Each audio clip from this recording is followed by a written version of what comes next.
Okay, greetings, everyone. I'm Tom Streeter, a professor here at Western University in Ontario and a member of the Big Data at the Margins organizing team. I want to begin by acknowledging that Western University is located on the traditional lands of the Anishinaabe, the Haudenosaunee, the Lenape, and the Attawandaron peoples, on lands connected with the London Township and Sombra treaties of 1976 and the Dish with One Spoon Covenant Wampum. This land continues to be home to diverse indigenous peoples, First Nations, Métis, and Inuit, whom we recognize as contemporary stewards of the land and vital contributors to our society. And I might just add that as we talk about repair, I wonder if something about repairing things is not entirely dissimilar from repairing relationships to land and repairing relationships to communities, which seems something what is being asked of when we acknowledge the lands we're on, which is not, it's not just the same as knowing the lands that we're on, to acknowledge it. So I'm just wondering if we may get a chance to talk about that. So this is the fourth event in the Big Data on the Margins series, organized here at Western University in FIMS, the Faculty of Information and Media Studies. Our goal in the series has been to explore the role and impact of big data and networking technologies on communities that are literally and figuratively outside the major urban areas, the impact on communities who are not at the center of matters digital, communities on the periphery, on the margins. Today's event will examine the challenges and opportunities situated around repair and the growing right to repair movement. Increasingly, technology design is guided by private interests that have become increasingly antagonistic to repair. Manufacturers sell products that both appropriate our personal data and deprive us of information about how the product works and how it can be fixed. Businesses prioritize sales over repair, and intellectual property and other laws limit activities of repair that previously have been commonplace.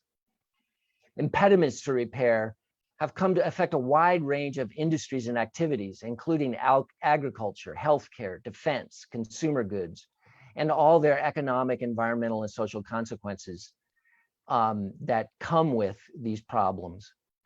So in the face of these developments, numerous local consumer movements have arisen to assert our right to repair our things, arguing that an ethos of repair reduces environmental damage, supports local communities and workers, and encourages learning, problem solving, and creativity. So this goes beyond just letting me replace the battery in my iPhone. When we work with others to fix things, we build communities and systems of mutual support. Okay, so that's what it's about. Just a quick administrative thing. If you have questions for the panelists, please use the Q&A. The Q&A function at the bottom of your screens rather than the chat. I mean, we'll keep an eye on the chat, but we're trying to organize it so that the chat is for people saying hi to each other and letting people know where they are and so forth, whereas the Q&A, questions for panelists, will be where questions for panelists are. So we're going to go in the order of the poster today, and we'll have 20-minute presentations and from each panelist, and then we'll have questions from the audience, if that's the word for it, after that. So let me begin by introducing Professor Frank Pasquale. He's currently a professor of law at Brooklyn Law School, after having also been on the faculties of the University of Maryland, Seton Hall, Cardozo, and Yale Law Schools. He's the author of the much acclaimed 2015 book, The Black Box Society, The Secret Algorithms Behind Money and Information, which has been translated into numerous languages And he's also authored a 2020 book, New Laws of Robotics, Defending Human Expertise in the Age of AI, which has also been much heralded. And these are honestly just the tip of the iceberg of Frank's prodigious scholarship. I also might add that Frank's work is incredibly incisive, while also remarkably open, plain-spoken, and morally grounded. And I think this is something that all of us writing about law and technology and culture could learn from. So that said, can I turn it over to you, Frank, now? Well, what a kind introduction, Tom. Thank you so much. I really, really appreciate that. And it's a real honor to be here today to speak on the right to repair. Inspired by the ongoing project and the work of many in this field, I'm titling this talk, The Long Arms of Propertization, Digitalization, and Surveillance, in thinking about how we got to where we are and how we might be able to move forward. So with respect to the right to repair, one of the things that I think is just fascinating to consider is just one of many costs here is the cost of e-waste. This is a sculpture that was put up called the Mount Recycle More, which was an effort by artists to call the leaders of the G7 to recycle and to help amend some of the both national and international laws that are interfering with individuals' right to repair. As we'll see later on in the talk, there are international treaties, for example, in copyright that help try to stop, try to force nations to interfere with individuals who want to repair what their digital goods and to control the works that they own. And we need a deep rethink here. With respect to the fundamental clash of ideals here, I think one of the clashes here is an ideal between the clash between info anarchy and perfect control, right? At the dawn of the internet, there was a real interest, a stark contrast between this idea of first that the internet would allow complete anarchy and complete sort of violation of all laws by individuals. Perhaps the most sweeping statement of this sort of point of view came from John Perry Barlow, recently deceased John Perry Barlow, who was I think one of the founders of the Electronic Frontier Foundation, and who certainly was very invested in something like a cyber libertarian approach to the internet, saying, governments of the industrial world, you weary giants of flesh and steel, I come from cyberspace, new home of mind. I ask you to leave us alone. But of course, they didn't leave us alone, right? And I don't know if it would have been particularly good for them to have left us alone entirely. There are lots of, but I think that in the realm of the right to repair and repair rights, certainly there were many troubling interventions that occurred thanks to this info anarchy and this in these situations. And I think particularly the battles over music copyright were in some ways canaries in the coal mine here. And I'm going to talk a bit about those inspired by work on copyright, and then move on to patent, and then the broader range of ways in which corporations and those who put equipment and devices out into the world try to control them, try to say that we have signed contracts with respect to this material. And by the way, of course, Napster was ultimately shut down. There were big lawsuits as well with respect to damages. And the jurisprudence here, I think both in the US, in Canada, in Europe, around the world, of when certain entities were responsible for infringing copyrights or contributing to the infringements of patents are just fascinating to consider. Now, one of the things that I think is really was also a forerunner of our current dilemmas and conjuncture is the battle over technological protections for copyrighted works. Some of our audience may recall the Sony Betamax, which was a format for playing and recording videotapes, which was ultimately displaced by the VCR. But still, this was the format that was got to the Supreme Court in the U.S. on this topic. And in the lawsuit, essentially what we saw was large owners of content were suing to stop individuals from copying the material online, or I'm sorry, from copying the material from when it was broadcast. So you had owners of, say, films and movie copyrights and TV shows that didn't want these things copied. Remarkably, in the case itself, there were also lots of large content owners who wanted the copies to be done. Their view was that essentially the way they were being compensated was via exposing people to ads, and the Nielsen ratings or other forms of ratings could reflect people that had copied and time shifted, they would call it. They time shifted their viewing to a different time. And so the content community was a bit split at that time. And perhaps reflecting that split and larger societal splits, the Supreme Court was very split. It was a 5-4 decision. It was a very close decision as to whether people were allowed to do that sort of copying and to decide that rather than watching the football game at 6 p.m. on Sunday night, they could shift it into 8 a.m. Wednesday or whatever they wanted to once they had copied it. Well, what happened after that is that the taping for this decision of taping for the purposes of time shifting constituted fair use of the copyrighted work, that an individual could fairly use it in that way and not be guilty of copyright infringement. Some consumers wanted to do more, right? They wanted to not merely copy off the TV, but then when they got cassettes, they wanted to copy those cassettes, right? And then we had copyright owners using something called macrovision to control that and to stop it. And then there were hackers or others that wanted to circumvent the macrovision to would sell that sort of material.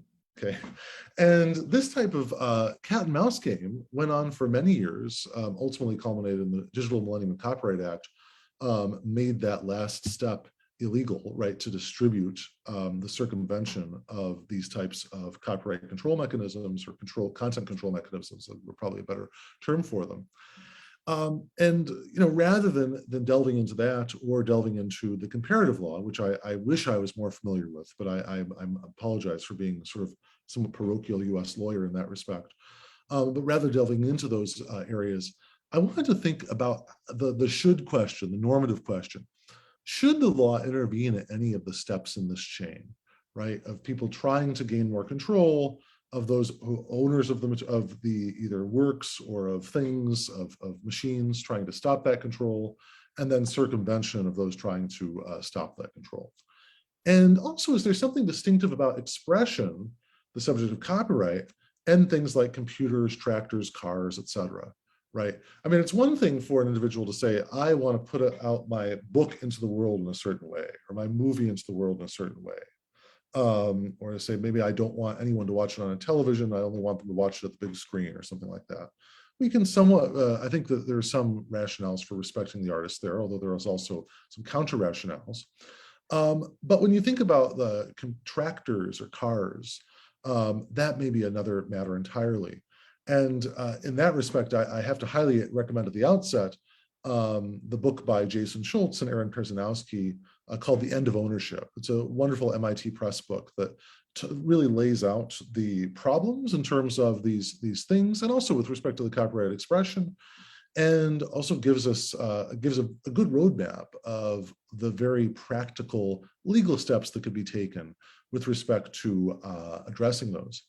But I think those legal steps are hard. We're not seeing them happening right now. And I think one of the reasons we're not seeing them happening is because I think that there's not been quite enough public debate about the rationales for right to repair and right to control the things that one owns. That I think is in part because we haven't quite grappled with this idea of the encryption, decryption arms race, right? I've already gone over the one with respect to these cassettes and cable broadcasters. There's also this hacking, or I'm sorry, I went over it with respect to the VCR. There's also the same thing happened with respect to broadcasters who introduced encryption. And then there are ways of hacking such encryption so people could share materials or copy it with their VCRs as they would like. And then the US Congress banned the decoders in 1988. And we see a similar arms race dynamic with software protections. And that was something that Jason Sadowski and I critiqued in this article called The Spectrum of Control, this idea that there could be so much control embedded by the owners or by those who were selling, the vendors, I should say, of these types of machines. Also, I think there's a very interesting article by Michael Rich called "Should We Make Crime Impossible?" that talks about how if you accept the logic of permitting the vendors of machines to embed in them either by code or to control by contract what people are doing with them, I mean, that has some very important implications for the criminal world as well. I mean, how far will we go to even go to the point of making crime impossible? And that was one of the reasons why in my recent book, New Laws of Robotics, one of the themes of the book is to stop these arms races, right? I think one approach to the trying to get a right to repair to everyone would say, let's find really super technology that can allow people to hack their way out of any technical measures that are imposed on their own devices or materials. But another way to get out of it would be to say, let's make sure that the lawmakers are actually trying to be responsive to the public values at stake with respect to these control issues. And I want to, in the next few slides, talk about how that type of public values discussion develops over time. The reason why the public values, I think, are critical is because this anti-circumvention, and again, just to be sure we're all on the same page, because it's such a complicated steps of moves and counter moves here. We have vendors selling machines out into the world. They try to put protections on them, be they legal or technical. And then you have hackers or others that try to sell ways of circumventing that type of protection. And then the last step in this chain of events is anti-circumvention, right? Laws that make it illegal to sell or even use some of these things, although the US law does not go so far with respect to the use for access controls as opposed to rights controls. We can talk about that distinction later on. But the WIPO, the World Intellectual Property Organization, in its copyright treaty, Article 11, mandated the adoption of legal protections against the circumvention of these technological protection measures. Those countries that are party to this copyright treaty agree that they shall provide adequate legal protection and effective legal remedies against the circumvention of effective technological measures used by authors in connection with the exercise of their rights under this treaty or the Berne Convention. And with respect to things, I am not as expert on the law there, but my strong suspicion is that international investment treaties like ISDS would give rights to corporations to sue governments that didn't offer adequate controls to companies and adequate respect for the controls that they imposed for patented goods or other similar items. Now, I've been talking so far about this sort of very unstable equilibrium between the assertion of the rights of the vendors of machines and assertion of the rights of those who are the users or the owners, end users or end owners. I think that there are also ways in which the law itself can try to strike a more subtle balance in favor of the users and the owners. So, for example, consider this case Morton salt versus Suppiger, and I imagine we've all seen the Morton salt in the market at some point. The sort of blue salt cylinder. Kind of remarkable to think that this company, this case I think was from 1940s or so, and it's still a dominant salt provider. Well, one reason for its dominance maybe that it was quite aggressive with respect to asserting its control over in the time of this case. A salt tablet maker. And the idea was that if you look at the little machine on the right-hand side, they had the patent on the salt tablet maker. The patent gives the holder of the patent or the owner of the patent the right to exclude anyone else from using that invention, making that invention. And so they can, because they have that right to exclude, they can only license it out on certain terms. And what Morton was doing is it was saying, well, if you're going to use our salt tablet maker, you've got to also buy the salt from us. Okay, so we're going to have that condition on the license. And what Justice Harlan stated, pictured here for a unanimous US Supreme Court, said in response that where the patent is used as a means of restraining competition with the patentee's sale of the unpatented product, that being the salt here, right, even against one who's not a competitor in such sale, is a powerful aid to the maintenance of an attempted monopoly of the unpatented article, and thus thwarts public policy. So you see here a pretty visionary decision, right? Where essentially the idea could be, well, let's just let the patent holder license on any terms that they see fit. And if, for example, there's a problem here, well, people might invent around the patent or find a different way of making salt tablets. So you could have reasoned in that direction, but no, a unanimous Supreme Court said, we're going to go in the opposite direction. We're going to call this level of contractual restriction a misuse of law. But the problem is that this doctrine is an outlier. Okay, and so here I will cite Peggy Radin, or Margaret Jane Radin, who's now teaching at the University of Toronto. And Radin's book, Boilerplate, I think is fascinating because it talks about how this sort of, I consider, broad-minded, equitable, proportional concerns, or concerns about proportionality that were reflected in the Morton v. Suppiger decision, have become the outlier. That in general, so many courts are just respecting contract as being the law with respect to transactions, and respecting its ability to control things far beyond. And in much of my work on terms of service, for example, in an article called Privacy, Antitrust, and Power, I've stated, along the lines of Radin, that this is a matter of mistaking coercion as consent. Because for so many people, you don't have a choice whether to agree to terms of service or not. You just are given them, or you certainly don't have a choice. You have a choice, but it's a very constricted choice, especially if there's a monopolistic provider of the service you want.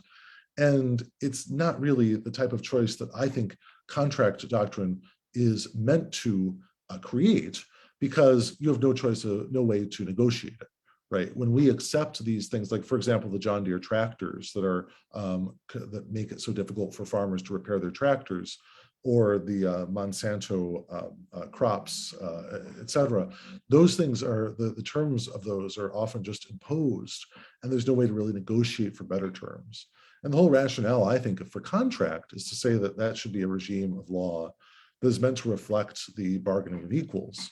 But instead, what has happened is that one-sided terms are very often foisted by one party onto another, and yet those are respected as being as binding, as important as the law itself, law that has been recognized by or drafted by and passed into law by democratically elected authorities. Now, I should mention, though, that there's an economic theory behind doing this, right? And so if you think about the economic theory behind the deference to contracts not to repair, in the short term, the idea is the product may be cheaper to the extent it can be controlled, right? So the classic economic rationale here is that Apple may sell an iPhone 6 for less if it knows the planned obsolescence will force most consumers to buy an iPhone 7 or 8 for the next 2 years. And of course, there are consumers that are pretty pushy about making their devices last. I have, for the last couple of years, always put my phone on low power mode, even though Apple automatically switches it to normal mode as soon as it's charged up to 80%. I recently learned that there's a shortcut whereby you can automate that process, so I'm very happy to have learned that. But it seemed to me for many years, Apple was just trying to make it really hard to leave your phone on low power mode because it wanted you to burn through that battery as quickly as possible, right? But they would say, their legal economists would probably say, well, if we didn't do that, then we'd have to really charge for iPhones now because we wouldn't have the steady business of the future. The other point of view, the economic theory, would be in the long term that we have better innovation markets by maximizing returns to innovation, right? And this was a type of doctrine that actually captured the US antitrust agencies in the 1990s. Both the Department of Justice and the Federal Trade Commission in the US were very enthusiastic about this type of doctrine, and it led to a great deal of laissez-faire with respect to powerful firms, both with respect to their mergers and also with respect to the type of controls they tried to assert. But there's a few replies to this, right? The first reply with respect to the planned obsolescence and that leading to lower prices is that this doesn't reflect externalities, right? Remember back to Mount Recycle More earlier, right? That certainly is a huge externality of e-waste. But even beyond that externality, there's the points that Professor Streeter was mentioning at the very beginning of the talk, right? That essentially we have the issues of the really difficult issues with respect to control and learning and the ability to distribute knowledge. And that's also a theme of my book, New Laws of Robotics, is that we need to have distributed knowledge and not just have all of the knowledge necessary to make an iPhone concentrated in one company, right? That's also a theme of Roberto Unger's work on the knowledge economy. Very interesting and challenging work about the most advanced modes of production.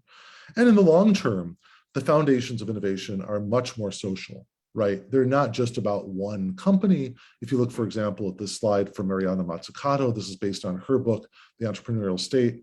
So much of the core innovation of the iPhone was from government, the Defense Advanced Research Projects Agency, the Department of Energy, the Army Research Office, National Institutes of Health, National Science Foundation. Again, all of these are government entities. Taxpayers paid for these things. And so that leads to my final point, right, which is that we need to move toward a political economy of repair. Mazzucato argues that the state must condition assistance upon certain public ends, and the right to repair should be one of them. It has a high public value. So just to move back to the earlier slide, in the future, as the state is investing in all of these different technologies that may be used in the private technology of computing and tractors and whatever it might be in the future, that the state should condition the use of its innovation on the openness of those types of private innovations to further user empowerment and sequential innovation by users. That concept of sequential innovation, I draw from Suzanne Scotchmer and Pam Samuelson. You know, their work is brilliant on that idea of sequential innovation. And we need to keep that sequential innovation going. So that, I think, is a public value. And I do realize that there are hacks out there, and hacks may work in the short term, but they can't really realize a longer term vision of equity and emancipation and inclusion. And they might lead to the kind of wasteful arms races that I talked about earlier. So I know that this talk may be a little utopian in its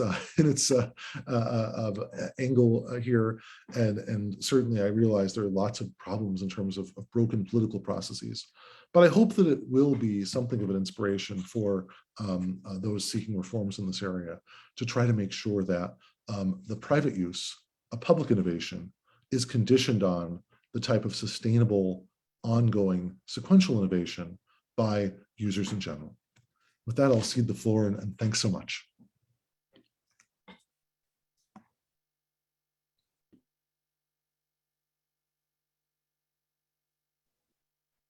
Okay, thanks very much, Frank.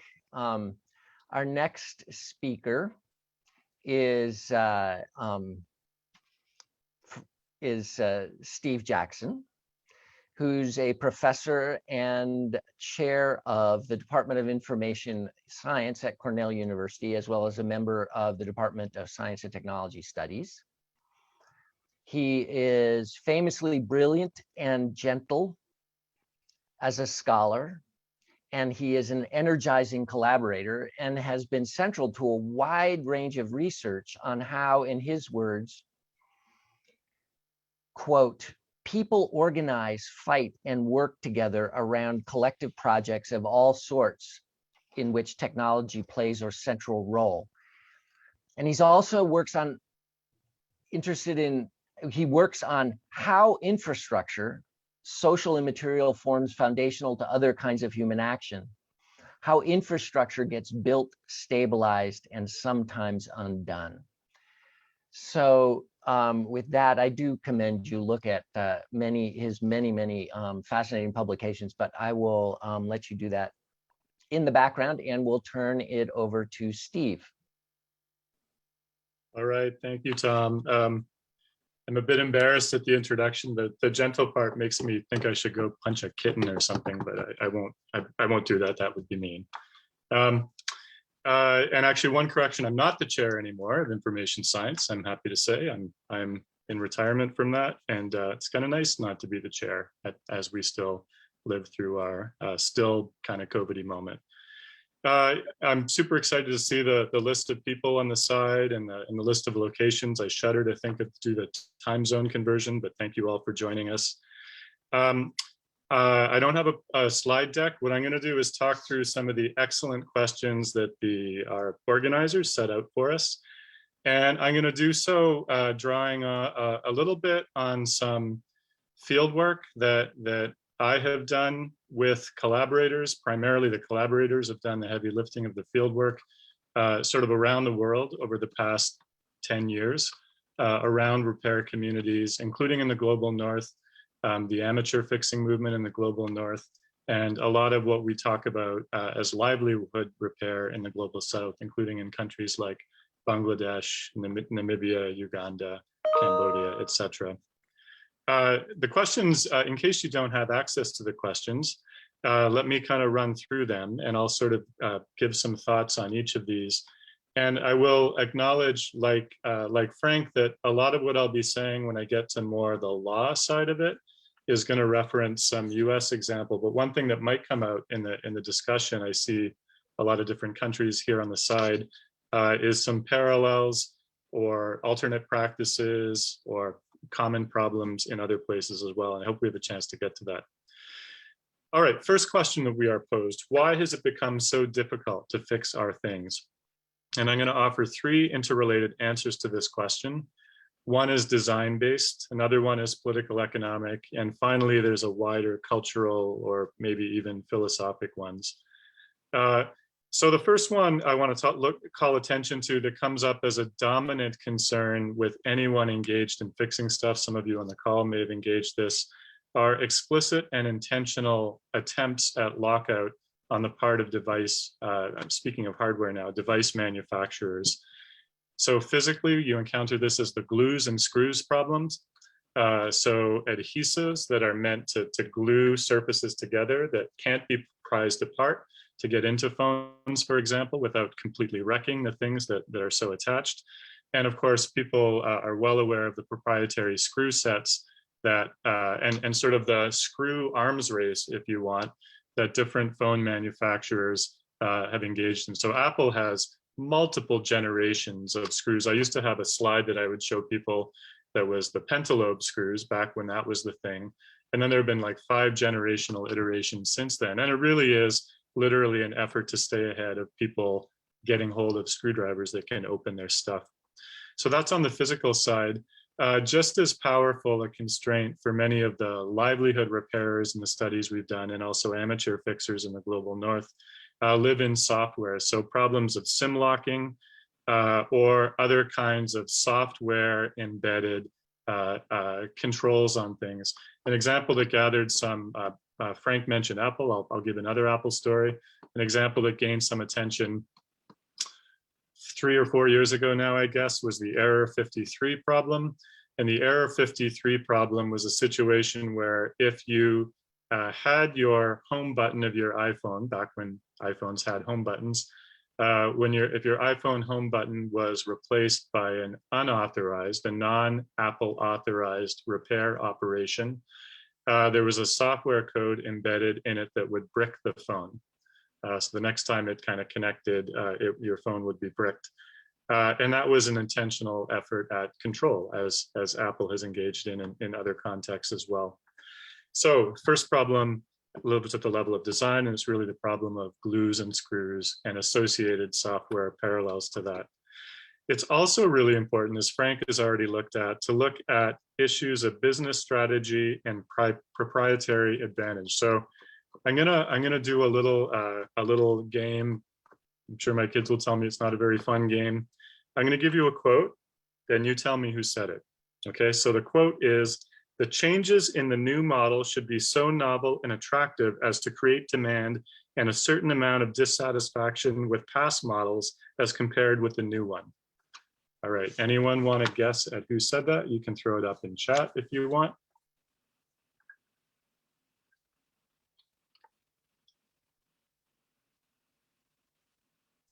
All right, good guesses. The guy who invented the Wienermobile, I like it. People are onto the right, people are in the right category when they say Ford, but it is in fact Alfred P Sloan, it's GM. So actually that was GM's great innovation in some ways beyond Ford. Henry Ford, was famous for building Model T Fords that would last forever. Sloan came along and said, this is, that quote I should say comes from his autobiography, My Years with General Motors, published in 1963. GM's great innovation was planned obsolescence, right? When people talk about planned obsolescence as a business strategy, it's often tied to Sloan and GM. And of course, the reason that some people also have Steve Jobs up there, or Johnny Ives, one could imagine as well, saying a very similar thing, is that Apple and many of the contemporary tech device manufacturers have really built on and followed that model. So planned obsolescence. There's all kinds of interesting parallels between the contemporary tech industry and the auto industry when it comes to repair. And I guess that's just one that I've given you. I'll call out another one, which has to do with what you might think about as the stretching or elongation or extension in time and space of the economic relationship between a manufacturer's or a company and a customer. So if you look at the auto industry today, dealers will tell you this probably when they're trying to sell you a car at a price they like, but that's actually true. Dealers actually lose money on the cars they sell on average. So from different stats I've seen, dealers will lose on average something like $200 per new car sold. Used cars is actually a similar story, but with a lot more variability. Car companies are really finance companies, and car companies are also repair companies, right? The biggest profit center for most dealers these days is actually the repair operation that they run, which builds from the relationship that's established with the customer through the point of sale. So this is an example of the stretching or extension of proprietary control and advantage in time. And it's about extracting value across a wider cycle and range of use. I think this is interesting for thinking beyond cars and phones and thinking, in fact, beyond repair. I actually think this is also interesting because it describes a lot of how we might imagine the economics of big data. The economics of big data also have that quality of tending to stretch or extend beyond a transactional or kind of a one-off kind of relationship to new and creative ways of extracting value at multiple points in time and in the production chain. All right, so those are a couple of examples of why it's hard to fix our stuff. And the third one is that stemming from this history and these strategies, and I think this is that the level of imagination matters here. We don't imagine technology, and certainly high technology, to be a fixable thing, right? Our imagination of the category, coming in part from these strategies and these design choices, is that it's not a thing that people expect to be able to fix, right? We've lost the cultural expectation of fixing or repair in this category. You know, many people will describe kind of a generational decline story in terms of repair ability. That's certainly true in my case. People ask me sometimes if I'm good at fixing things. The answer is no, I'm terrible at fixing things. My grandfather, who was a mechanic at the International Nickel Company in Sudbury, was an excellent fixer. He could fix everything, could make a lot of things too. My dad could fix some things, and I can fix very little. So there's sort of a broader story in the culture, even if we think beyond sort of immediate questions of technology, which is what I'm going to talk mostly about today. I will also say there's a cultural effect that I would say manifests in what I would regard as a distortion in the educational field, and especially a penchant or predilection towards abstraction. So I'm often struck, I teach a little bit on repair in kind of a larger ethics, law, and policy class I teach, and I'm regularly struck by how few computing and information science students have ever seen the inside of a computer, or let alone a phone. And when I do crack open a phone sometimes, which I'll do, there's almost like a gasp from the audience, like, "Oh my God, what are you doing? You're doing something unholy." So I think that there's a way in which the loss of physical contact that's represented in repair is also a loss to the forms of knowledge and the disciplines that we build around technology. And it's a reciprocal thing. There's sort of a mutually reinforcing spiral. Okay. What happens to our second question, what happens to our environment, economy, and culture when repairing our things becomes unappealing or impossible? Great question. On the environment, Frank has already pointed nicely to the e-waste problem. I would point you to great work of people at Memorial University like Josh Leposki and Max Liberaudon. But I also think that there are important analogs with exploitative relations in extraction. And all of this is part of what I want to argue for as a denuded material ethics of computing that we need to restore and promulgate in the world. In terms of economy, I think the failure to fix, the unfixability of the world to be built leads us naturally, along with many other things, towards problems of gigantism and monopoly. More in the direction of proprietary empires versus more competitive and differentiated markets, more in the direction of tethered devices and walled gardens, and builds up and increasingly visible when you're doing field work, you see this very explicitly, challenges and tensions between the authorized versus the independent repair sectors around the world. And this is a great loss for a lot of different reasons we could talk about in Q&A. Culture, in terms of culture, most speculatively, I want to argue that the failure to regard our world of things as a fixable world, things like a physical engagement with the things around us as leading to problems and relationships of repair, leads to a different, less curious, more abstracted, and more objective, by which I mean object-like relationship to the things around us. And that's true of the high-tech worlds themselves and other things in worlds with which we interact through technology. I think these set us up for relations of use and exploitation rather than relations of codependence and care, relations of domination rather than what Kim Tallbear has talked about as caretaking relations. Okay, I'm probably running a little short on time, so let me just say a little, signal some areas we might talk about basically when we talk about more on the legal and policy side. What would robust and comprehensive provisions supporting repair look like? And how would such provisions help us? And a bunch of this stuff, actually, there's a new piece that's just come out, which I apologize for the awful URL, but I just put it up in the, oh, let me see, hang on a sec, I put it up to the panelists, but let me paste it so everyone can see it. A lot of this stuff is reviewed more there. I think there's two ways we can go with this. We can talk about the removal of barriers, and we can talk about the assertion of more positive rights under law and policy. In terms of removal of barriers, Frank has already touched on the misapplication of legal tools that protect repair monopolies. For example, using copyright to go after people who share repair manuals on the internet, like iFixit has been attacked for this practice. We need more explicit exemptions to technological protection measures. This has been achieved in part through the triennial review process, copyright review process in the US. My understanding, and Alissa might talk more about this, is there was a private members bill in Canada which would have added the same kind of amendment to the Canadian Copyright Code, which passed unanimously in the House before our Prime Minister unfortunately dissolved Parliament, and now it's kind of stranded, so it'll have to get reintroduced. And this would, if it's a limited law, I think it's a limited measure, but I think it's a good measure. Just to name a couple of other areas that I think have promise, false legal claims and cultural stories around warranty law. There are many instances in which people believe that opening a phone voids the warranty. There are places where manufacturers would like you to believe that. It's generally not true. That's generally not a legally viable claim.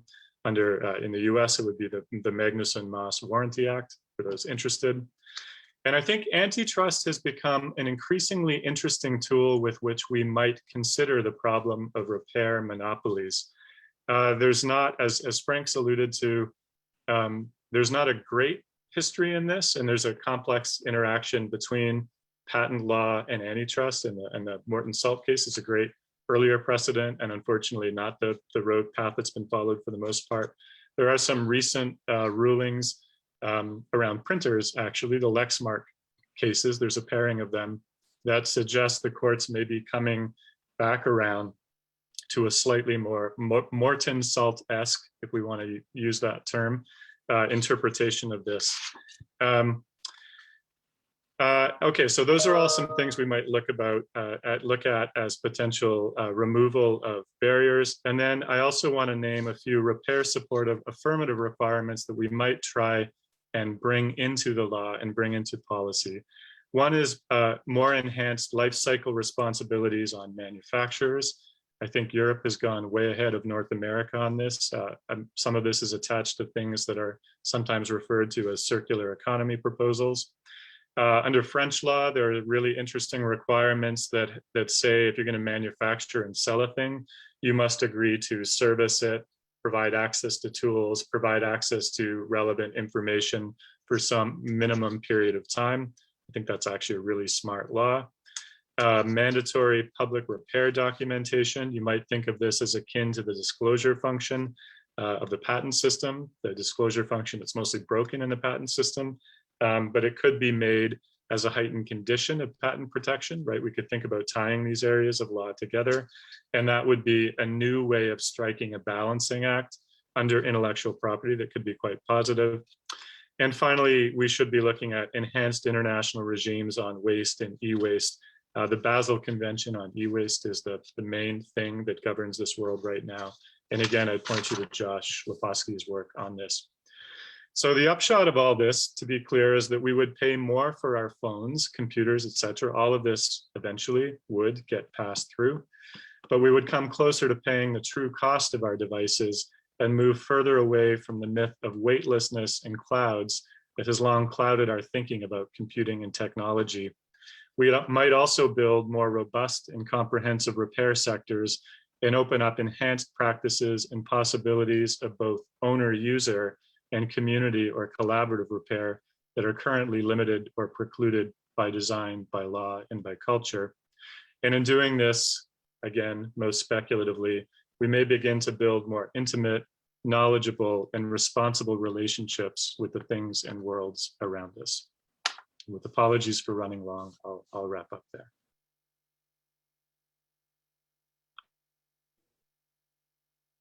Okay, thank you very, very much, Steve, for an interesting conversation. And that we've got some questions piling up in the chat, which suggest we have a pretty well-informed audience. So we can take a look at the questions, and not, I should say, questions in the Q&A, not in the chat, if people can. Okay, so next up is Alissa Centivany, who is an assistant professor here in the Faculty of Media and Information Studies at Western University. She holds a PhD from the University of Michigan School of Information and a JD with a specialty in intellectual property and technology law.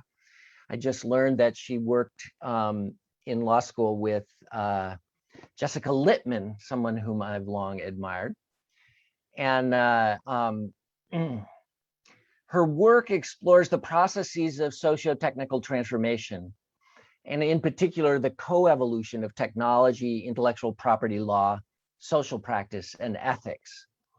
And besides being a fellow co-organizer of Big Data on the Margins, she is principal investigator on an SSHRC-funded study on the right to repair, where she has been doing some very interesting research on agricultural and other parts of a movement of right to repair. And she is a collaborator on the Open Gaza initiative, which she may tell us a little bit about. So with that, I'll turn things over to Alissa. Thank you so much, Tom. And thanks to everyone for joining tonight. It's really exciting to be able to have this conversation, and I'm really looking forward to hearing your questions and sharing some conversation also with the panelists. Okay, so as a starting point, everything falls apart, right? Everything deteriorates and breaks eventually. our things, our bodies, our relationships. This isn't a condemnation, it's just a basic fact of existence. And although it may feel like it sometimes, we don't have to be broken people with broken things in a broken world. So repair at its essence is an opportunity to prolong, resist, and possibly reverse for a time the ineluctable gravity of breakdown. My research on repair involves legal and policy work, as well as qualitative research on what repair means to actual people like farmers, teachers, politicians, artists, engineers, entrepreneurs, healthcare workers, parents, children, technologists, activists. So this evening, I'm gonna say a few things about why repair matters, what I see as the main impediments to repair and the main imperatives of a right to repair movement. And I'll talk a little bit about some of my qualitative work and advocacy, which stresses the social or the human dimensions of repair, which I think tend to be somewhat understudied. So the dominant discourse around repair and the right to repair movement tends to focus on restoring functionality to technological objects. If you follow right to repair in the news, you might notice that sometimes reporting on repair has kind of like a boys and toys feel to it. And indeed, the presence of male voices and white male voices loom large in this space. So one of the aims of my research is to expand conversations around repair, include more perspectives and experiences, because I want to see reforms enacted that reflect a broader and more holistic appreciation of repair, of what repair means and why we need it. What I hope to convince you of is that repair is about fixing things, and it's about more than that. So questions about whether or not we can fix our things is bound up with broader questions about how we might fix social, economic, environmental problems and improve our own condition, as well as the well-being of those around us. So just like breakdown is a fact of existence, so too, I think, is the human impulse toward repair. So when I synthesize the stories and perspectives of all of the people that I've talked to over the course of this research, a common theme emerges that repair is one of the ways that we make sense of our world and our place in it. So like breakdown, repair too takes on a kind of existential quality. So fixing things, whatever they might be, is in some ways like a declaration. I am here. I have an impact on my environment. I matter. And so when repair is unavailable to us, it's not merely annoying or inconvenient or needlessly expensive or terribly destructive to the environment. It hits us, I think, at this kind of fundamental level. It strikes at the core of what it means to be human. When advocates and politicians and others debate the right to repair, the arguments tend to focus less on the social or human justifications and more on the economic and environmental justifications, which I think are absolutely super important. I think it's kind of uncontroversial that repair, when it's available, improves economic efficiencies, right? Fixing stuff we already have costs less than buying new stuff. In addition, repair work often relies on local skilled workers, which benefits local economies. And repair fosters secondary resale markets, which opens opportunities for budget-conscious consumers, and also secondary markets tend to put downward pressure on the market for new things. So in economic terms, when repair is available and affordable, everyone except manufacturers wins. Repair is also critical with respect to environmental sustainability. Some of the other panelists have already mentioned this. Digital goods may appear at times to come from the future, but in fact, they come from the earth. So our habits of consumption are destroying the planet, but the environmental consequences of our consumption are largely hidden from view. So I'd like to take a minute to sort of make this a little bit more concrete, and I can use an example of the smartphone, which is something that I would guess every one of us has at least one of. So There have already been this year over 1.5 billion smartphones sold to end users. And for the better part of the last decade, that's been true sort of year over year. So that's a lot of phones. Building a single 4.5 ounce iPhone requires extracting 75 pounds of ore from the earth, which is then blasted with enormous amounts of water and chemicals. These devices contain at least 75 of the 83 known stable elements and 16 of the 17 rare earth metals, which are most often sort of commingling with thorium and uranium. So what ends up happening is that these processes of extraction are environmentally violent, and they result in a toxic radioactive slurry that makes people in nearby communities terribly sick. And more often than not, extraction happens in places with weak or non-existent environmental and human welfare protections. When we move from extraction to the manufacturing step, it doesn't get any better. So fluorinated gases, which are incredibly volatile, are required to etch patterns on and clean microchips. These gases can melt concrete, sand, and asbestos on contact. And they're also over 16,000 times more powerful than carbon dioxide at trapping atmospheric heat. And if that wasn't bad enough, the EPA estimates that as much as 80% of these gases escape facilities and make their way into the air during manufacturing processes. Okay, if we talk about shipping and distribution, it still doesn't get any better, right? 90% of trade relies on ocean-going freighters, which are some of the most polluting things on the planet. And then in terms of what happens when we're ready for the next phone, which happens on average every 2 years, things remain terrible, right? So the UN reported in 2019 that discarded consumer electronics account for 54 million metric tons of e-waste. That's just 1 year. And if you have trouble sort of imagining what that looks like, you can think back to when the Ever Givens, that huge freighter, blocked the Suez Canal. That's 270 of those a year. And e-waste accounts for about 70% of the toxic waste in landfills in North America.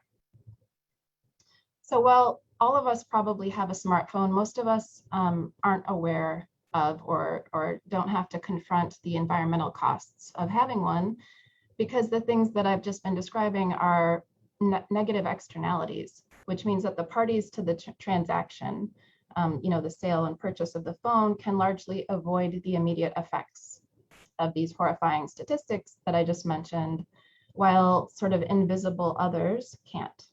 So our digital consumerism is wreaking havoc on the planet, and it's being subsidized by those that tend to be most vulnerable due to poverty, age, various political factors, and the effects are compounded by systemic discrimination on the basis of race, gender, ethnicity here in North America and elsewhere around the globe. The fact that the right to repair is even up for debate reflects, I think, a mind-boggling degree of unacknowledged privilege. So having robust protections and assurances for repair does not wipe this slate clean in terms of the environmental costs, but certainly extending the useful life of things cuts down on some of these harms. In terms of the social or human-centered arguments for why repair matters, as I said, these tend to be relatively understudied and underemphasized. I'm going to return to this in a few minutes. But before I do that, I'm going to sort of pivot away from this question of why repair matters to this question of how repair is impeded and what we can do about it. So the way that I think about this is in terms of sort of 6 broad categorical impediments to repair. The boundaries between these categories are porous, but I think it's helpful, nevertheless, to get really clear about what the impediments to repair are. Because when we think about advocating for right to repair laws or policies, The obstacles to repair represent convenient locales for orienting debates and reforms that might ultimately remove them. In other words, advocacy work around the right to repair could sort of aim to flip these categorical impediments into categorical imperatives. So the first impediment that I'll mention is design. Steve already talked a bit about this. So design can be, it can enable repair or it can be antagonistic to it. So cars have hoods, right? Because we know we need to access the engine. This is a design feature that enables repair. And as Steve also mentioned, right, other approaches to design like this glue and screw versus, glue and solder versus screw and other fasteners makes a difference in terms of our ability to repair. So when we think about how we can sort of take this impediment and think about it in terms of creating policies that support repair, we can ask questions like, how do we, encourage or mandate manufacturers to create products that have, the equivalent of a hood? Can we ensure accessibility for repair purposes that somehow folded into universal design principles or mandated in some way?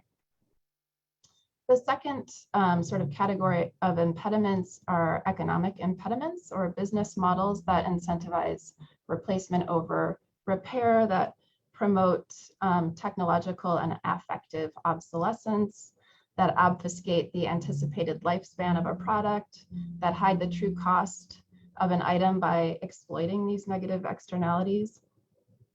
So in terms of the economic factors, we can think about how we can ensure that the true costs of a purchase are made clear to consumers. Maybe we require manufacturers to disclose the anticipated lifespan of the products they sell, or we add a repairability score next to the price tag, or we eliminate HST from repair services, or we force manufacturers to reclaim the negative externalities and stop exploiting weak environmental and human welfare protections here and abroad that disproportionately impact racialized communities and the poor. Or we change reporting requirements so there's a greater transparency about the procurement practices of public sector entities like schools or hospitals or government offices. The third category of impediments are the legal impediments, which Frank and Steve have also discussed. So things like contract law, terms of use, warranty provisions, and intellectual property laws, like this technological protection measures under copyright law, which have already been mentioned, which makes circumventing digital locks an act of copyright infringement. In terms of legal reforms, I'll mention here a collaborative effort I've been involved with and which I invite you all to participate in. That's being spearheaded by Anthony Rossborough at Can Repair. So Can Repair is a relatively new organization that's positioning itself to be Canada's foremost coalition advocating for repair reforms. So Anthony and I organized an event last month called Fixing Digital Locks that focused on the issue of technological protection measures. And just last week, he and I submitted comments to ISED, which is Innovation Science Economic Development Canada, where we argued for changes to the Copyright Act's TPM provisions, which sort of inadvertently pathologize and preclude repair in many instances. Anthony and I are also collaborators on an inaugural Canadian Repair Summit at the end of the month. And we're going to develop a working group consisting of researchers and policymakers and activists and other stakeholders to push for right to repair reforms in Canada. I'm just gonna drop a link to Can Repair. And if you're interested in participating in those discussions or attending the summit, you can sign up there and learn more about it there. Okay. The sort of fourth and fifth categories of impediments I'm going to smush together. And they are material asymmetries, which is, manufacturers limiting access to replacement parts, to specialized tools and so forth. And information asymmetries, which is manufacturers limiting access to resources like schematics, manuals, and diagnostic tools.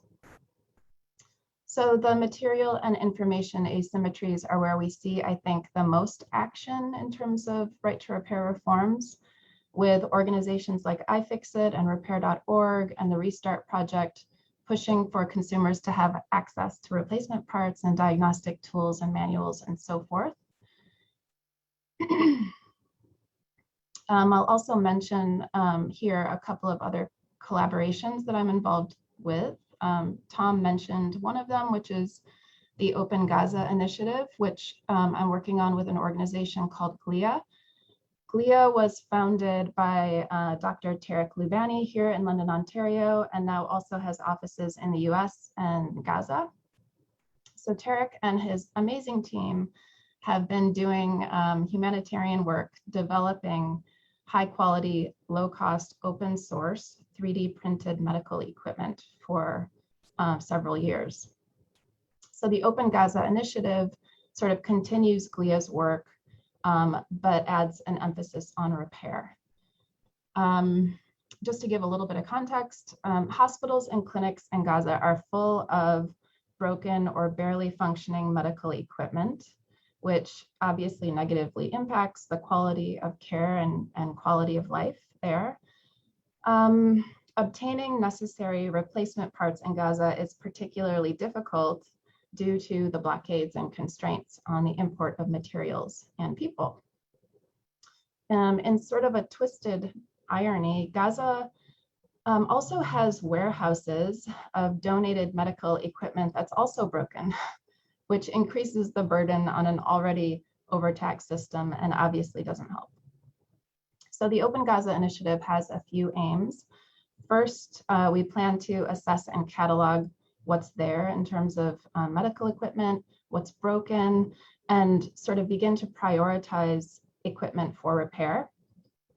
Then we will design and produce 3D printed replacement parts and repair instructions, which will make open source and freely available online through iFixit's website. And in addition, we'll train local biomedical engineers who can carry out the work. I'm happy to talk about this project more in the Q&A, and I'm also going to drop a link to GLIA in the chat so you can learn more about it there. The last collaboration that I want to mention is with the London Thing Library here in London, Ontario, which is set to launch next month. So the Thing Library is spearheaded by Hinal Rajani, who, if you're from London, he also runs Reimagine Co., which is a zero waste grocery store and refillery. And pre-COVID, he organized repair cafes in London. So Hinal and his team have done amazing work to build up a community around repair. And the Thing Library is gonna help with that endeavor by offering members of the community affordable access to DIY tools and other things like cooking, camping, gardening equipment.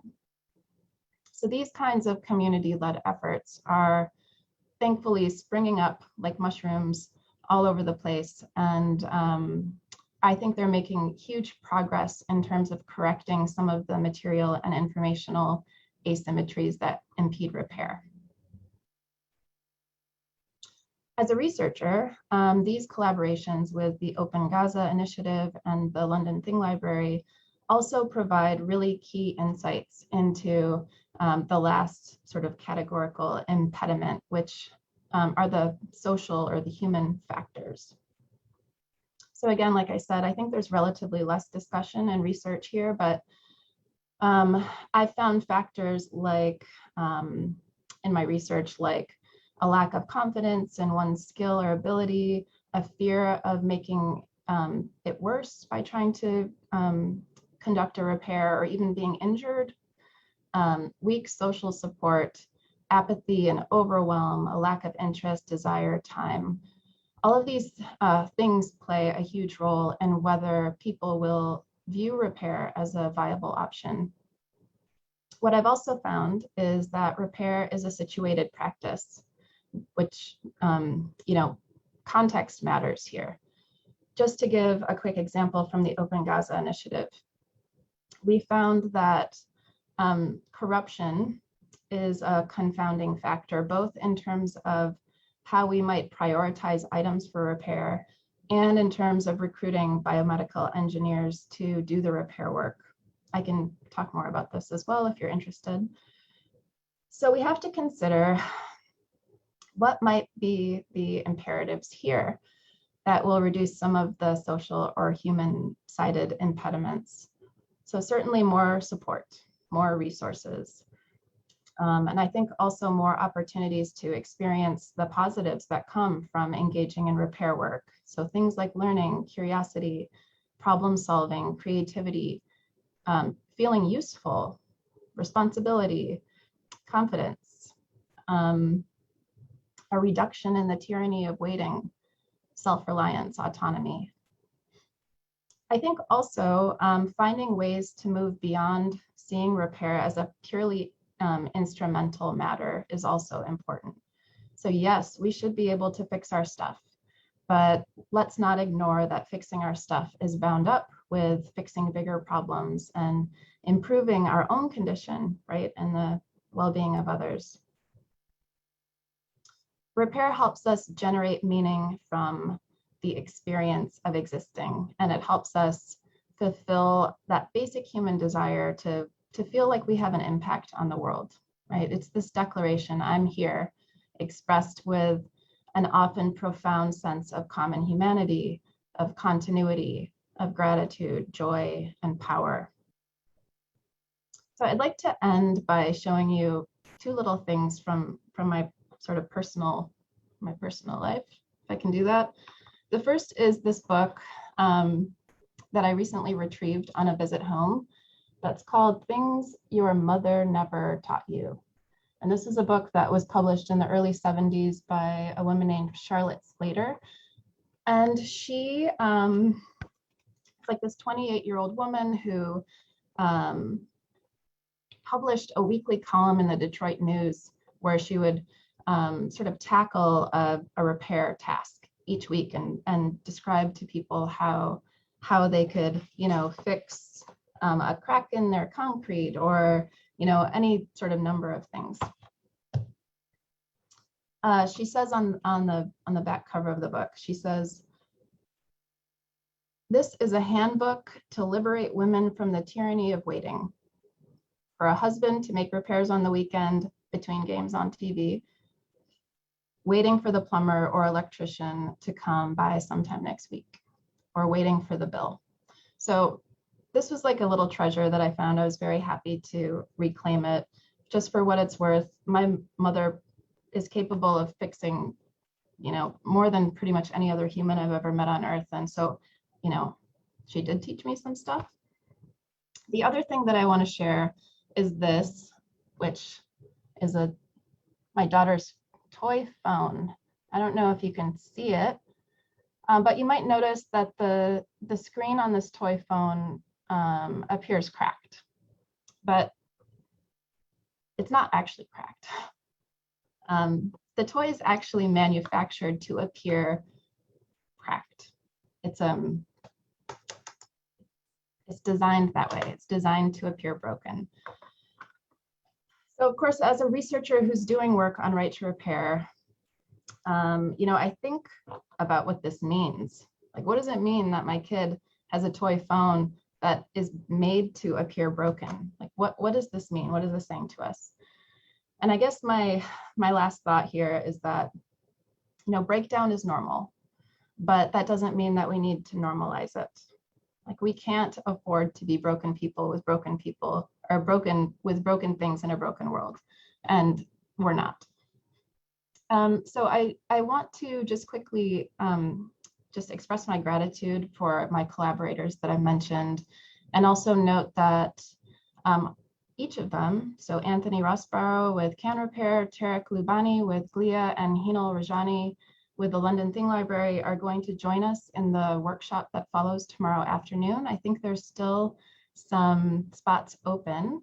So if you're interested in joining us for that, I highly encourage you to do that. And I'm gonna also include a link where you can register for that here. And I also want to acknowledge my gratitude for my amazing research assistants, Jumana Labib and Genevieve Forsyth. And I'm just thank you so much for your time and attention. And I'm really looking forward to the Q&A. Thanks. Okay, thank you very much, Alissa.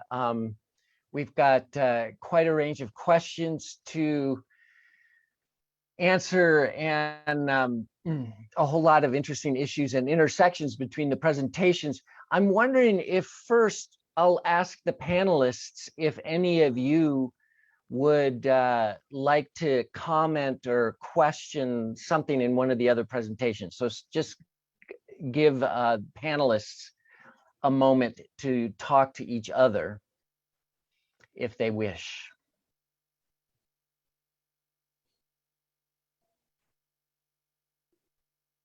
Well, I could start by saying that I think the way that, Alissa, you pull the, widen the scope on the lens or pull the lens out, whatever the metaphor is, I think is so important. And I do think your observation that one of the ways that a broader cultural push for repair gets enervated or fails to gain a groundswell is when we need to attend to the law and the economics when we need to attend to the law and economics, right? That's a real thing. It's really important. It's a formative force. But if we can't articulate the broader values and opportunities beyond law and economics, we're not going to find it in law and economics. That's a place to operationalize and implement and build systems that are more friendly to these wider values. But I think the way you speak to kind of the cultural values of repair and kind of the ethos behind it is crucially important. And I think it speaks to some of the questions popping up on the side. There's a few different questions I see that are kind of about how do we get people behind this? And I think if we don't attend to that, if we don't tap into those shared feelings that many people have around repair and we get stuck in a law and economics language, I don't think we get people on side. Again, not to say we don't attend to law and economics, but we need to attend to the other as well. And I will say that, we've done some parallel work around these things, and I'm often struck when I talk to people doing interviews and so on, especially I'll talk about the sort of repair movement, amateur repair movement side of things. It's often not the green motivation, sustainability motivation that leaps out at me. I'm actually struck by kind of the affective weight of repair in people's lives and the meaning that people see behind it, both repairs that they do for themselves, by themselves, and also repairs they do collaboratively with each other. So I think all of that's part of the repair story, and all of it needs to be brought together and considered holistically. Yeah, and I was also going to say that I think I really appreciated your presentation, Alissa. I think it was just so generative, and on top of the and I think particularly the question of the internalizing of the entire life cycle of the product. It reminded me a bit of the book by Raj Patel and Jason Moore called A History of the World in 7 Cheap Things. And I think that, even though an iPhone or some of these other sophisticated consumer electronics can be very expensive, in some ways they're not expensive enough.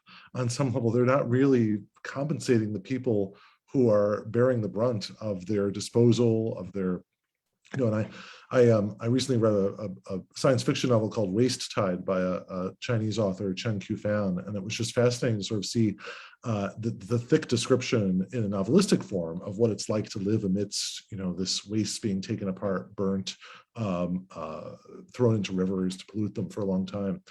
And I think that question of that it's funny because in my presentation, I was pretty down on classic economic reasoning, but I think there is an economics and an ecological economics that you're evoking that could really lead to a much better policy response here. So I think that really clarified a lot of things for me.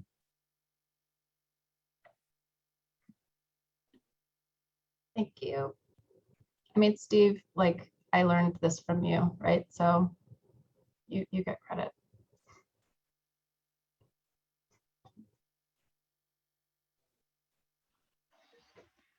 The other thing, I think I already put this in the side, but I'm super to Alissa, Anthony, all of you who are working on this. I think I'm thrilled to see the activities and the efforts in Canada. I think some of what is being pushed forward there is hugely has huge learning effects for other places as well. I think the US repair.org can learn things from what's happening in Canada as well. And what I hope is that the differing conditions and legal regimes and opportunities of different places actually leads to kind of a more heterogeneous set of strategies that people can borrow and adapt across different kinds of settings. That might speak to some of the how do we mobilize kind of questions too that I see have been popping up.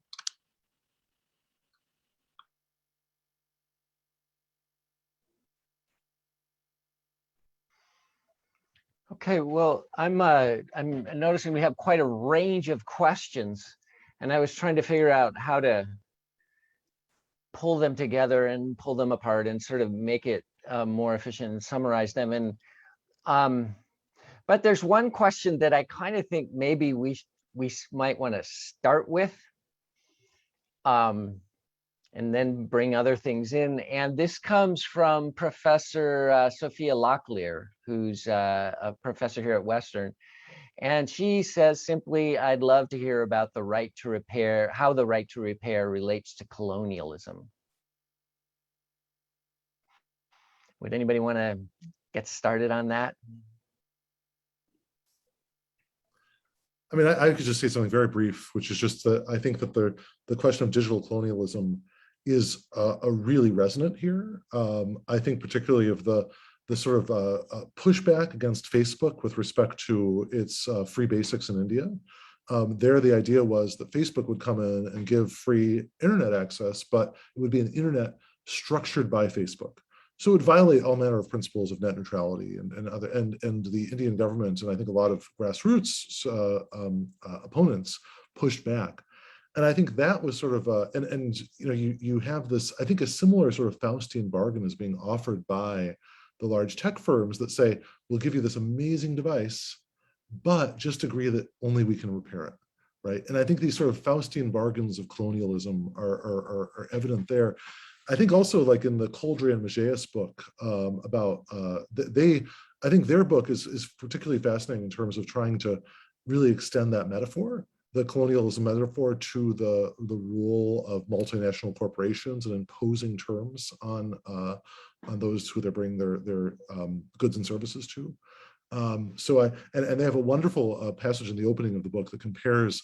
I believe that the conquistadors or Spanish colonizers in South America would ask some of the First Nations persons there to sign a document that they was in Spanish, it wasn't in their language, that said, "Oh, we cede the land to you." And I think, and they make a comparison of that to terms of service, where people cede their right to repair or right to do also all manner of things. So I think there's some very powerful connections there and parallels. Yeah, just I mean, I would say that the one of the common features of colonialism is the enervation of local relationships, right? The use of power and imposed power and imperial power, colonizing power, to break the relationships that sustain a time and a place and groups of people. And I think that in some ways, what the restrictions on repair, and through all the different ways that we've talked about them, have that shared property, right? It breaks a certain kind. It breaks and sets up only certain kinds of allowable relationships with our stuff, And in that sense, I think it has a real parallel to the colonial move. The other thing I will say is that, and this, there were a couple of questions I think Samuel and David had in the Q&A that kind of broadly on this vein as well, about the robustness and richness of repair cultures in various parts of the world that are not the US and Europe. And, you know, one of the observations I would make is that the colonial danger here is that the imposition of certain kinds of legal regimes, proprietary regimes, are in danger and in fact in process of blowing up those repair ecologies, right? So that's one point I would make relating back to colonialism. The other one, I think, is a certain degree of colonialism that is inherent in the way we think about technology more generally. So one of the things that was most striking through some of the field work in places like Bangladesh and Namibia and Uganda that collaborators have been involved in, is to show the degree of technical skill and knowledge that is contained in those moments and in those places. And in fact, there are repair skills, repair practices that happen in parts of the world that aren't practiced in the US. The US doesn't actually know how to do this. There was this little tiny thing in some of the immigrations, I guess this goes back a full election cycle, but one of the things that was happening around the time of the 2016 election is there were some discussions of reform to skilled worker immigration categories. And most people, when they hear in the US, hear H-1B skilled worker, they think like software engineers and things like that. But one of the most important categories that was included in certain kinds of reform proposals was repair workers. And in fact, some of the people that we worked with in our various field sites were in process of trying to get H-1B visas to come to the US on the strength of their cell phone repair skills. And the argument was, no American worker can do this, so we need to import technical expertise from Bangladesh to supplement the underdeveloped American tech sector. I think that's a really interesting moment, and the fact that seems a surprising story tells us about how we locate and imagine the center of gravity technology and the range of technological experience in the world, and the stickiness of our colonial metaphors around that, the perpetual imagination that technology starts in Silicon Valley and then trickles out maybe to the rest of the world, which is not a true story.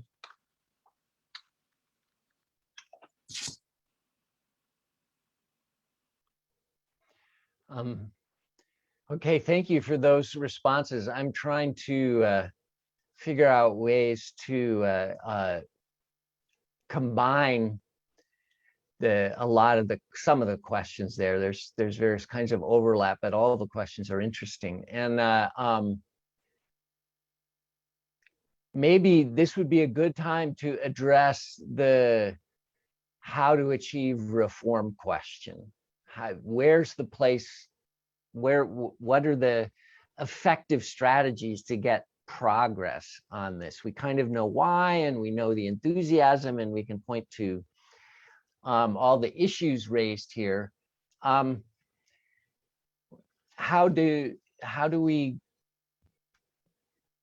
get somewhere, and where do we try to find where to get somewhere? If that was twisted, but you know, do we start with legislation? Do we start with maker movements? Do we start with some combination of all of the above?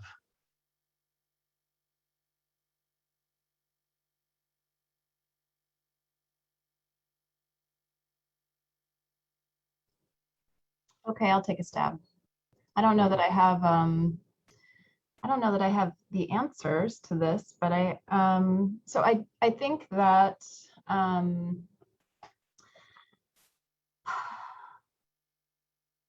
that we need to approach right to repair reforms from sort of multiple layers and places. So yes, like legislative reforms are critical, particularly I think in the sort of in terms of dealing with things like TPMs or some of these really, I think, overly restrictive intellectual property laws.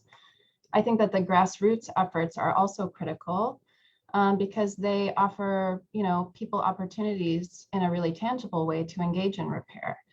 I think that,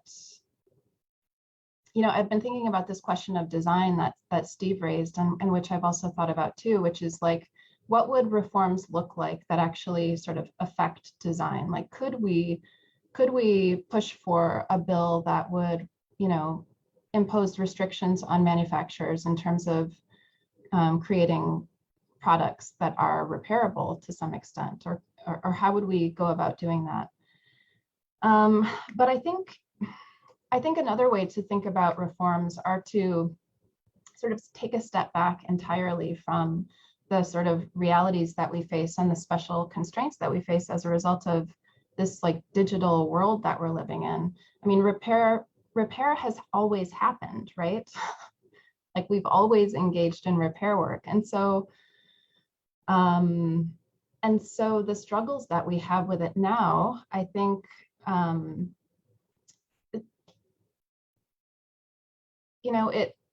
of the reason why it's so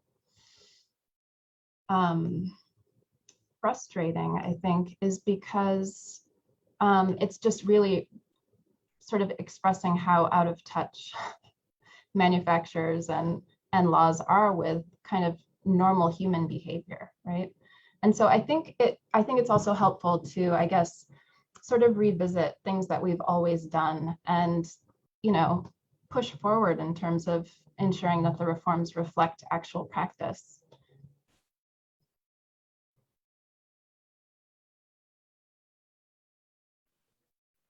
Yeah, just I would agree with all of that, and I would also, as we do so, note, I think Jeremy in the chat had a note about stories and the need for powerful and a wider set of stories around repair, because repair is, as Alissa has noted, a widely and perpetually practiced phenomena in the world.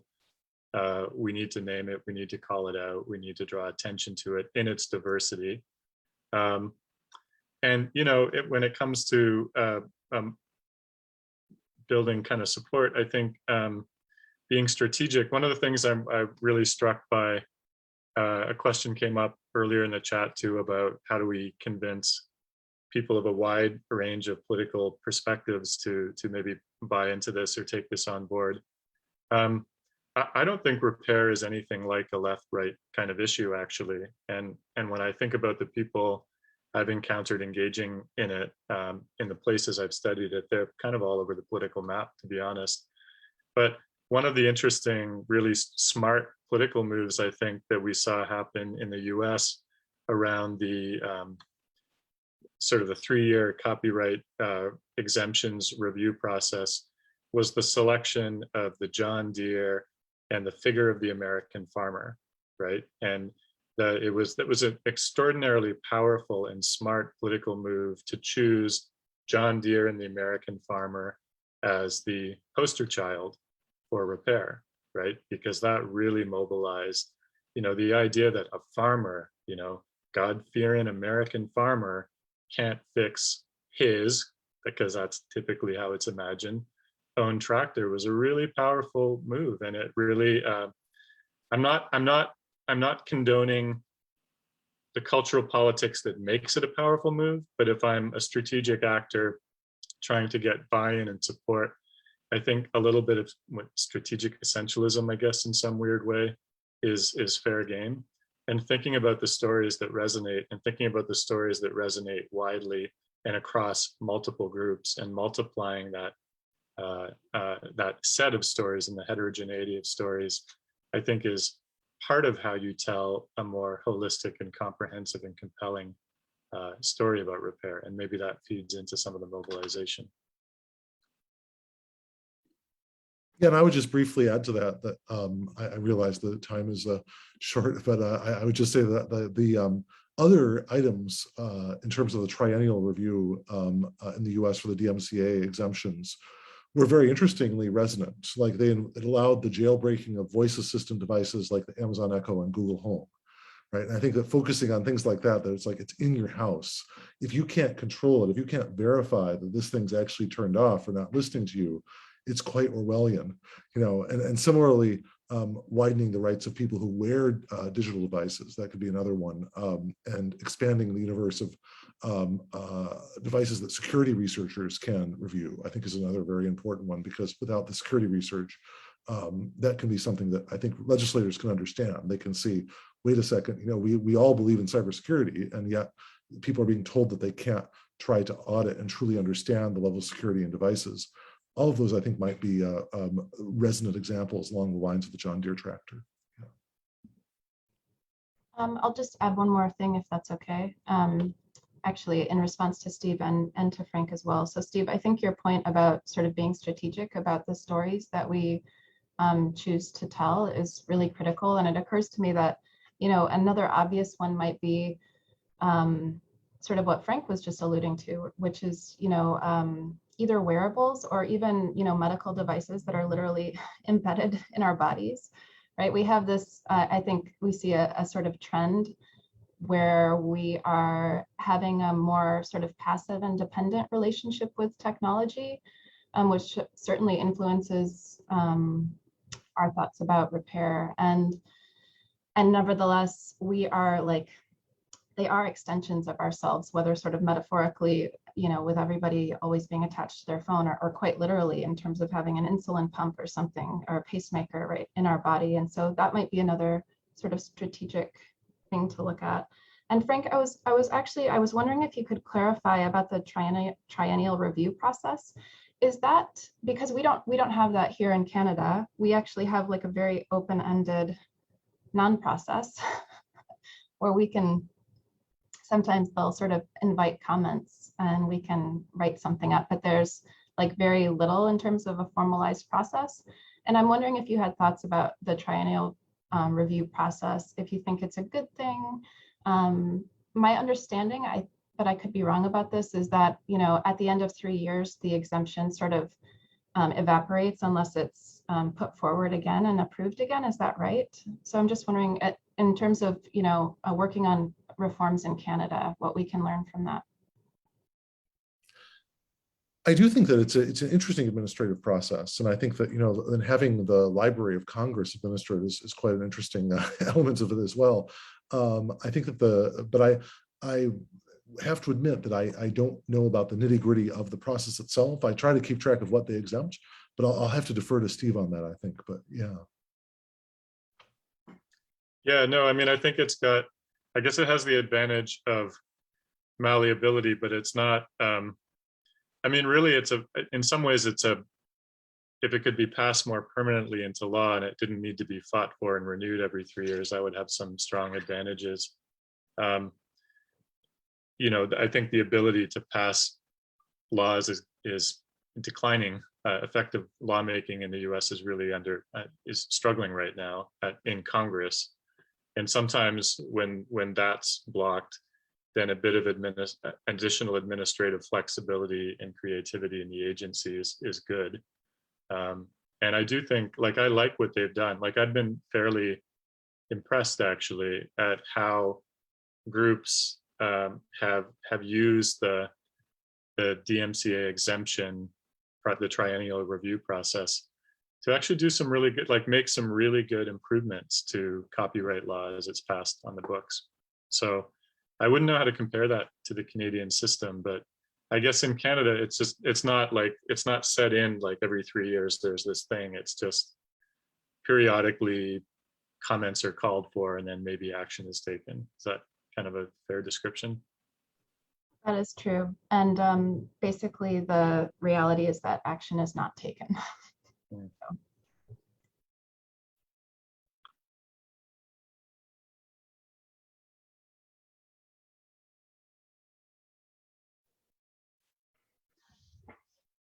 Mm. Okay, if any of the panelists have noticed one of the very interesting comments going by, now we've got quite a long chain of interesting comments in the chat, as well as there's still lots of questions. If there's anything in there that any of you would like to comment on that you've seen go by, this would be a good time to do that. Is there anything that any of you want to respond to? Just to say I see, I'm sort of reading from the bottom up, so I'm seeing Peter's exciting link, so I'm going to go read that, Peter, after the thing. That sounds promising about Microsoft. But on Jeremy's panel about cars, again, I said there's all this rich resonance between car repair and what and in fact, the repair.org folks in the US have used some gains in the car world to try and build a wider right to repair in other kinds of manufactured devices. My fear, however, I mean, it's not my hope, obviously, but my fear is that cars are becoming more like phones, more than phones are becoming more like cars used to be. And I know that some of the same exact principles of lockout restrictions that we've talked about, I've talked a little bit about in the case of phones and laptops, are becoming more salient and central features of the car world as well. MC Farrell does really interesting work on that question, repairability in cars. So if you haven't encountered their work, you should take a look at MC's project. She's at Cornell Tech as a postdoc right now.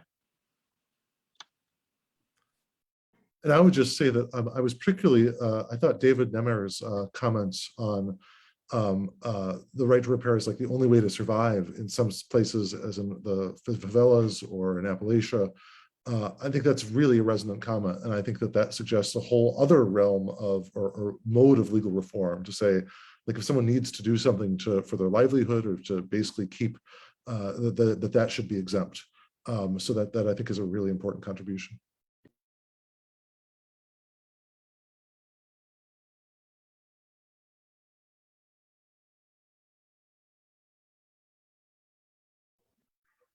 Okay, so I'll try to do a little bit summative something to ask you to respond to, which is anecdote. Member of my family is a bike repair guy, and he tells me that part of what it is about bikes is that with traditional bikes you can see everything, and that makes it easier for people to imagine that they could repair it. And it also says, he's a bike repair guy, so he also says it means they don't want to pay much to get it repaired. And the parts of bikes that you can't see, like the inside of mountain bike forks, which have various kinds of shock absorbers in them, he says those are mysterious to people just because you can't see them, and you can learn how to fix them. But he says that changes it. So there's something about design, and I think there's a lot of stories about bicycles and stuff in the chat, which is why I'm bringing that up. There's aspects of design that sometimes invite repair and others that repel it. And I was wondering if any of you wanted to comment on that, and perhaps using some of the, I think there's bicycles and a repairable laptop and various things that have come up in the chat that you might want to, might be interesting to hear what you have to say. Yeah, so I'll comment on that. I don't have strong thoughts about bicycles, but in my qualitative work, this is something that certainly has come up, right? And as a person who's just generally interested in design, I think a lot about sort of these sea changes in terms of design aesthetics and approaches. And, it used to be where, like Henry Ford, to get people to get excited about the car, did a demonstration where, he had somebody take apart like 3 Model T Fords and mix all the parts together in a big jumble and then put them all back together to sort of show like the benefits of mass production rather than like bespoke production, right? Which is how it sort of used to be. And but then, you know, I think like sort of post-war, we saw preferences change where, you know, it wasn't sexy to see screws anymore on a thing or to see seams, right? Like everything sort of became invisible and things became sort of fitting together almost like a puzzle. And so one of the participants in my research study talked about how, you know, he's a volunteer fixer at a repair cafe, and a woman brought like a food processor in. And, you know, she knew what was wrong with it.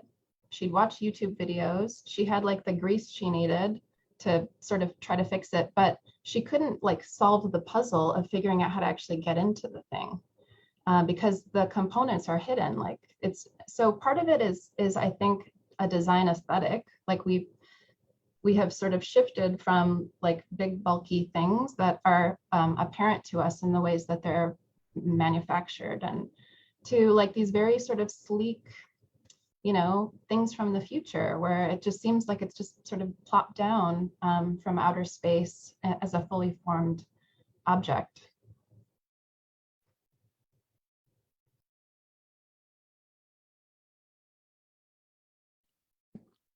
Yeah, I agree. I think that the sort of the black boxing, I think I saw a comment, I think from Jeremy Hunsinger on to that effect, that the black boxing is really a troubling aspect of some of this design.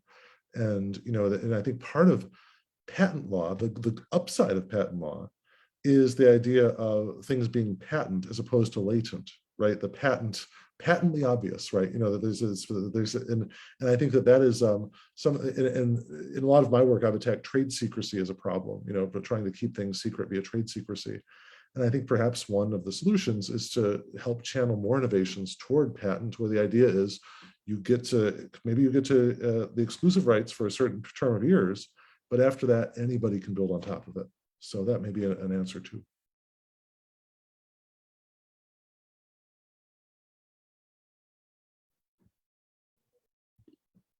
So I'm hearing some of it's legal reform, but some of it's design and the social context of design, it sounds like we're hearing.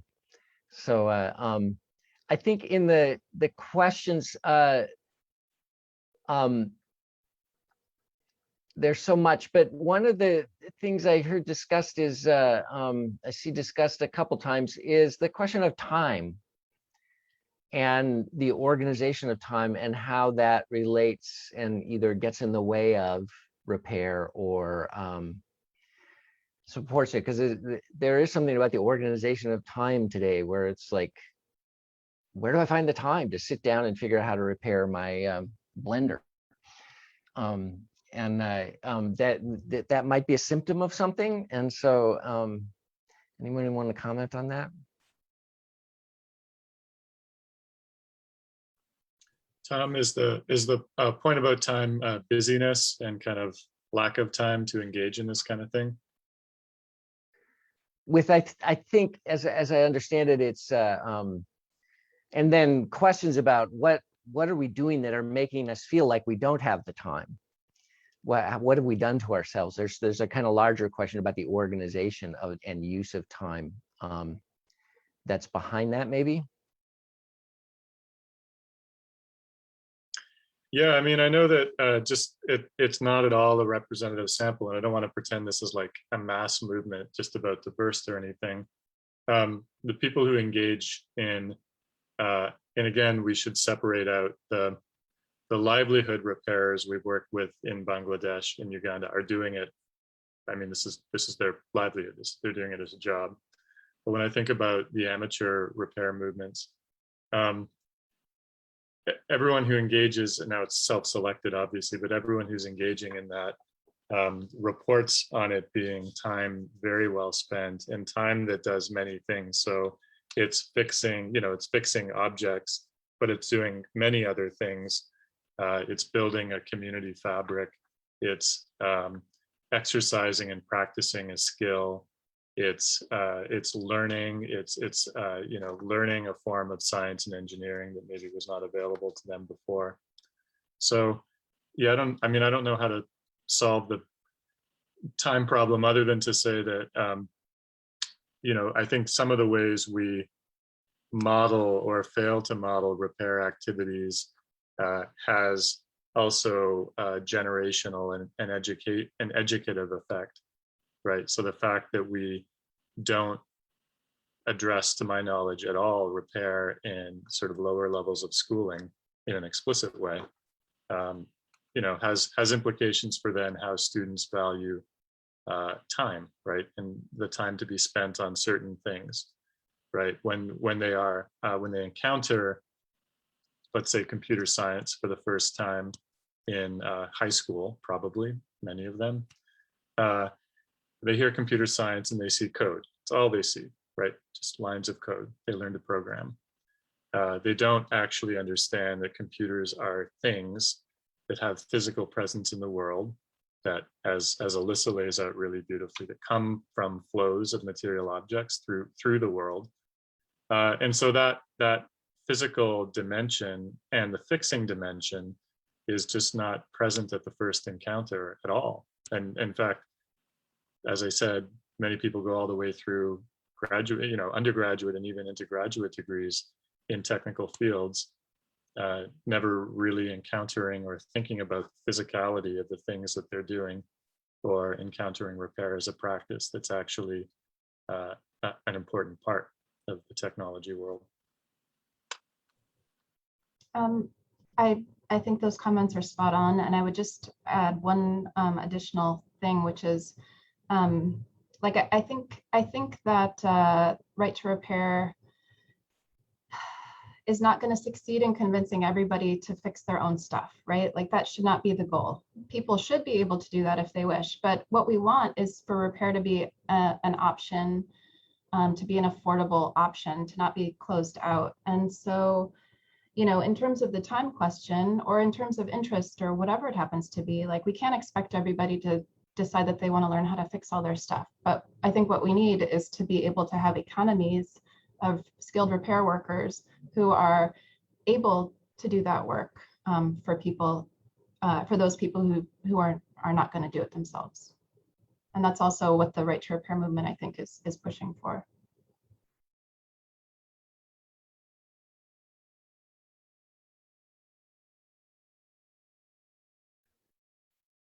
So I'm seeing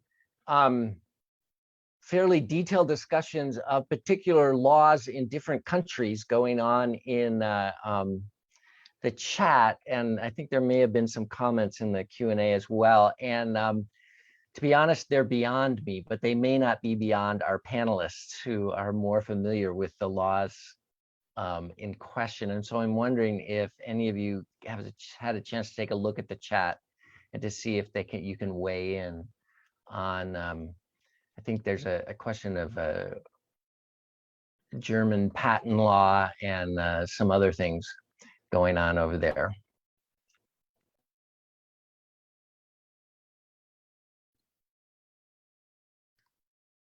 My apologies. I'm a bit can't quite respond there. Yeah.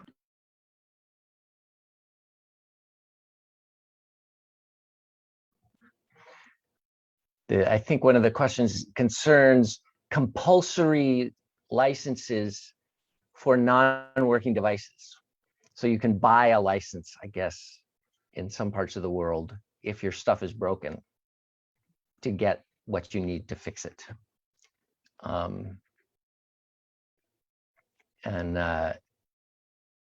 Which seems like maybe a kind of industrial compromise around the general question.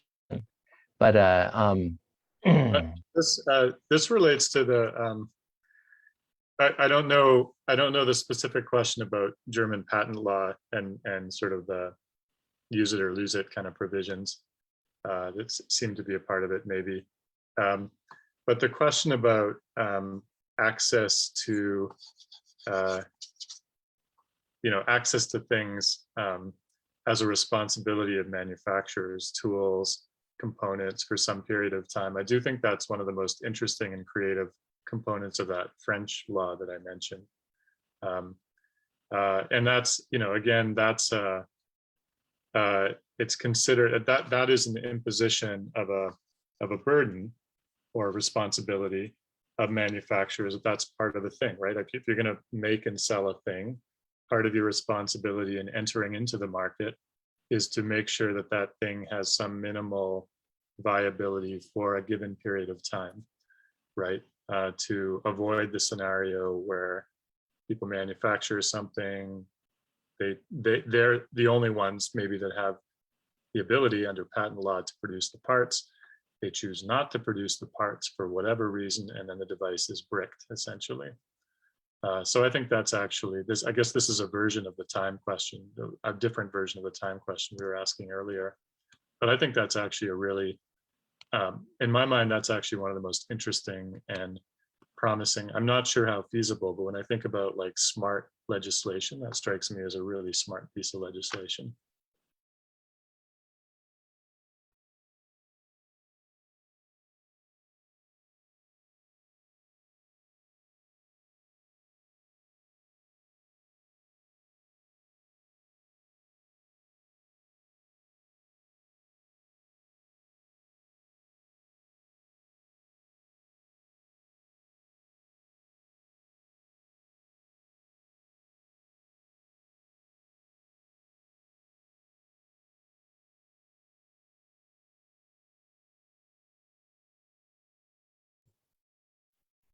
Oh, Tom, you're on mute. So thank you. Yes, my undergraduates are very familiar with that situation. So yeah, there's a question from Josh Sarnoff, which he writes, if we can't persuade people to take vaccines based on fear, misinformation, and bad values, how will we get them to exert pressure on manufacturers for better repair-friendly products and so forth? And he's wondering if we need to gain control over public education, the press, advertising, et cetera, which can only happen with gaining political control. Yeah, so it's like this is a kind of like, how much do we need to kind of work from the margins, and how much do we need to really make this part of a larger social justice movement?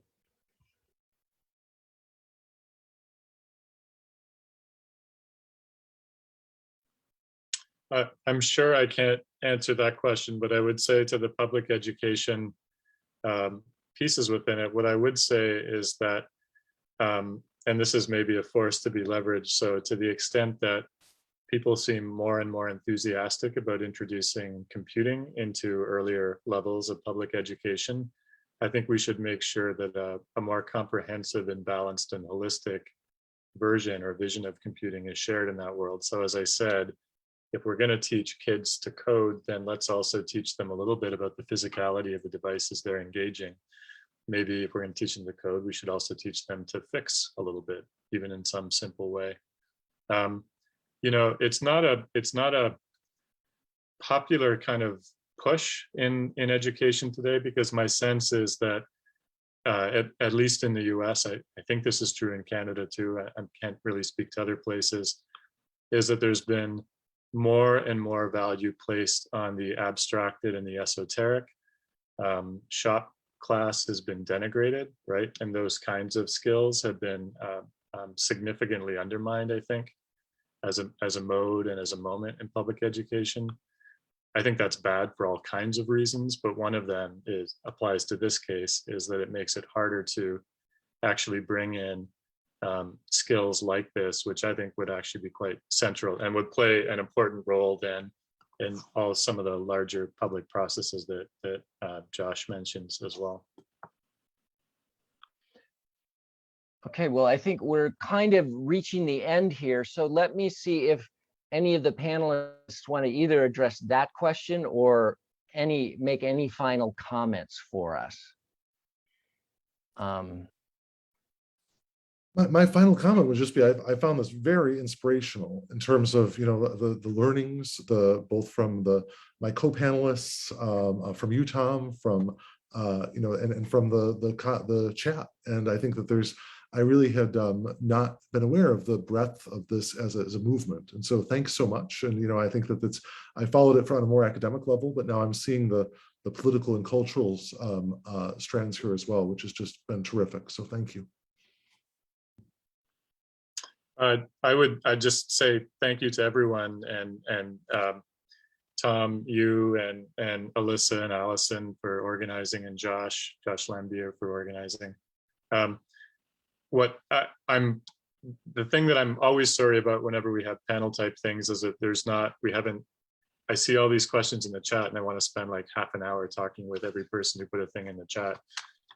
So I hope that people will follow up, and maybe if there's, Alissa, I think you mentioned there might be some space in the workshopy thing tomorrow, which will not be us blabbing at you. It'll be us talking together. And it would be great to have like a full sharing of opinions in that setting. I think that'd be really exciting, actually. I'd learn a lot by it. Yeah, and I'll just say thank you. It was such a pleasure to be on a panel with you, Steve and Frank, and Tom. Thank you for your moderating, and thanks to everyone for sticking around. I know it's late, but we still have a few of you out there. So thank you so much.